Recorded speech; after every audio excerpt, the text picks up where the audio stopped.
So just hypothetically, say I lived off the grid for a year, right? What does off the grid really mean? Off the grid to me means not relying on the utilities or resources that are readily accessible to you from another source. So no utilities and no Resources that, so like off the grid would be I don't have to go to Walmart to buy my groceries because I've planted groceries. I planted vegetables and things like that. Being able to be off the grid is, okay, I know having an active role in my living, in my lifestyle. So batteries. I'm not anti-electricity. I'm not anti, running electronics. I'm anti the predatorial way in which utilities govern how we use. No, I understand. You said no utilities and growing food and what else? Being able to establish our own resources outside of it, basically being non-reliant. Just off the grid means off that grid of relying on independence. who? Say again. Off of the grid of not relying on who? On any type of and then when I say relying, doesn't mean you can't get help from people who's not against strategic no, partnership. I understand. But being dependent, being off the grid of dependency. Of who? Okay, well, in this case, it would be Georgia Power. It would be, I live on the east side, so it would be DeKalb County Water Supply. Okay. I would not relying on anyone for my entertainment, not relying on anyone for pretty much anything any necessity that I need. You know what I'm saying? So I'll bring an example. So wait. So you're saying the basic necessities is self. You're doing it yourself, is what you mean? Yes, and I want to add to that to give it a little bit of context. Traditionally, our greatest resource was each other.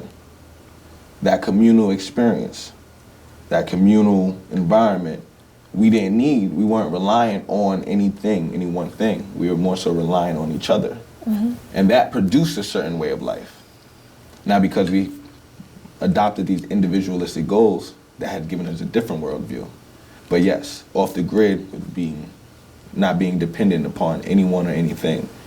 Now, it's tricky in 2020, but that's the goal, is to be able to be sovereign enough where the only people we need are the ones that are here in the community. Okay. And just for example, I because I want to kind of live my politics. So I do live off the grid. I live in a structure with no electricity outside of the batteries that I built in, outside of the water that I bring in and pump, outside of, I don't watch TV, entertainment. I do have the internet. Internet's big. What else? We have plots of land for growing. We haven't been able to grow anything in the last couple months. It's the winter time. But those are those little bits of steps that lead to being self-reliant. That is what I would like to bring people in on. The understanding that just because you're off the grid, just because it's a counterculture, doesn't mean that you're lacking anything or you're missing anything. To be honest with you, if we had a little bit more, as a nation, as a culture, if we had a little bit more social responsibility, if we had a little bit more discipline, there's certain things that we wouldn't do. Because we live in this society, excess is always there. We have the ability to take more than what we need. I'll have 5 cars. Why? Because I want 5 cars and I can buy 5 cars. But with a little bit more social responsibility, a little bit more discipline, you'll understand, yeah, you're right, you can have 5 cars. You have enough, capital to buy 5 cars. But is it socially responsible to have 5 cars? Are you contributing to the entire growth of the community, or are you contributing to the growth of you as an individual and maybe the few people that are in your sphere of influence? Okay. So I believe that with that mindset change, we already live in abundance. Okay. So you have a particular mindset. Yes. How many people do you think share your mindset, realistically? Realistically, I'll say two things. One, it doesn't matter because this isn't for everyone. You need to build a community of people, but right? But there are going to be those who don't agree, and then there will be those who agree. Yeah. Those who agree, the mindset isn't know-how. My mindset didn't come from know-how. My mindset came from the curiosity, the what if, okay, I don't know how this is going to work out, but I'll learn as I go. And then there's other ones who have, no, this is already set in place for me. So if you're set in place and you don't see the what capitalism and what Western culture has done, if you don't believe that capitalism is wrong, if you don't believe that, maybe you do believe that this is a true democracy, if that's your stance, then gospel of black liberation isn't for you. It's not about getting everyone. So who it's is about it? being there for the people that need it. Who is it for?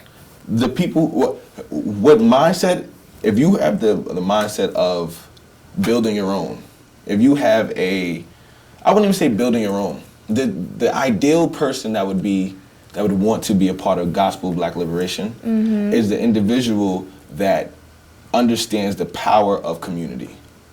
Okay. That understands the power of us working together in a cooperative as opposed to working for something individually. Okay. If you see the value in that, come on down. You know what I mean? And especially with the gospel of black liberation, because we take this Justice League approach where there are many different people, you'll have different views. Justice League, I can't. No, you don't like the Justice? I like the Justice League. Oh. But the only reason why I would bring up is because you have a bunch of different superheroes with different powers. I get it. You know what I mean? I get it. So, You have different people. a bunch of different people in this, what do you want to call it? Do you want to call it a society? What do you call it? Oh, well, I call myself a nation builder. I mean the kind of person that joins this entity. Is it a society? Is it a community? What do you call it? We'll call it nation. A nation. Nation, a gathering of people. What is nation but a gathering of people that are joined by common core beliefs, understandings, understanding, discipline. I think we could go into words, but as long as we have a common core understanding of who we are and what our worldview is, come on down. Okay. We don't have to agree on everything. Matter of fact, we won't agree on everything. That is the pillar of any progressive movement. The fact that you're able to bounce things off of each other and say, okay, nah, but this, what about this? So cool, we don't agree on everything. But we gotta agree that this is wrong. What capitalism does to the rest of the world, what extortion looks like, what exploitation looks like, what manipulation, corruption, what do these things look like? You can't dismiss that. That's the person that's not here at Gospel of Black Liberation. So what is the goal? The goal is to create a nation of people that are counter to the established culture. Create our own, build our own, define for ourselves. And now when I say define for ourselves, the biggest thing I can say is define a worldview. Because we've lost the purpose of life. A lot of people understand life to be something. Okay, I'm going to build wealth and generational wealth for my family. Well, that's good and great for your family. But the purpose of life, and if you are part of the Gospel of Black Liberation, is one of the things that you'll come to understand. If you believe in the purpose of life, we have a communal purpose. We share a collective consciousness. You weren't born into a vacuum. You weren't born into one person. No, you were born into some type of community. So our goal has to be to enrich that community based on our experiences, not to just accumulate wealth and accumulate material things so I could pass them down within my bloodline. But because at that point, and this is something that I believe firmly, there is a harmonious balance that has to exist between people and nature, because nature is alive. And this is when we start getting to the spiritual aspects of Gospel of Black Liberation, because it's not all just physical. It's not just about the physical oppression. It's about what the oppression means to the greater reality and consciousness. So, okay. if we have a collective consciousness, that means you have a collective responsibility, not just to your next person next to you, but to the world that around you. Why? Because the world that around you is the thing that's sustaining your life. You can't treat nature terrible when nature is giving you life. Yes. So God represents, in this understanding of God, it represents itself by every natural force around you. There is a balance between nature. The sun comes down, gives life to the trees grow, gives off oxygen, gives off food to the animals. It's a natural pattern, a cycle of life. We have to pay respect to that. Oh, yeah. You know what I'm saying? But if you live in a culture that has desacralized the essence of life, the natural harmony of life, when you create a culture that doesn't care about how many trees it cuts down a year, doesn't care about how much oil we put in the water, doesn't care about how much fracking we do, how much time we dig into the ground. Those things, although they might lead to our luxuries and our pleasures and, our convenience of having these things we could plug in readily, even though they might lead to that, and which looks like technological advancement, is actually destroying the very nature in which we live on. So then you start to see the after effects of it. Okay. Animals dying, migration patterns being changed, climate change, things like that. You see it. So the goal for Gospel Black Liberation is not to just create a nation, but one that operates in harmonious balance with the world around us. Not just balance, but harmonious balance, where they feed off of each other and we complement each other.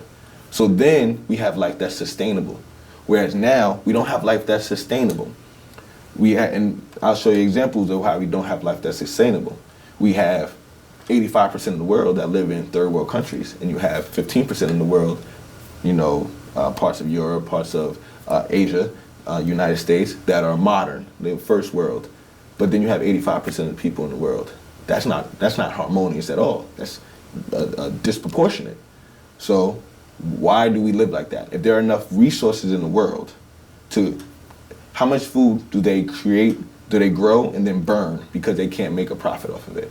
How many resources are destroyed? How many different rainforests are, infiltrated and torn apart? All for what?